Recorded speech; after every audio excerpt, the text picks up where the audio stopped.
আপনারা দেখছেন বার্তা এক নজর।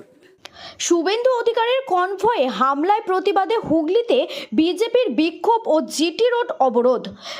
বিরোধী দলনেতা শুভেন্দু অধিকারী বারুইপুরের সভায় বাধা ও তার গাড়ির কনভয়ের মামলায় প্রতিবাদে আজ হুগলির সাংগঠনিক জেলা বিজেপির নেতা ও কর্মীরা জিটি রোড অবরোধ করে বিক্ষোভ দেখান।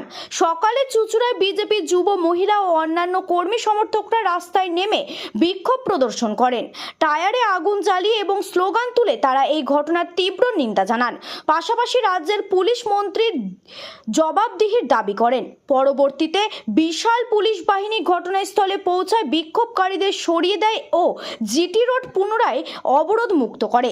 হুগলির সাংগঠনিক জেলা বিজেপির সাধারণ সম্পাদক সুরেশ সাউ জানান, বিরোধী দলনেতার ওপর গতকাল নিন্দনীয় হামলার প্রতিবাদে আজ সারাদিন ব্যাপী সর্বত্র বিক্ষোভ আন্দোলন চলবে।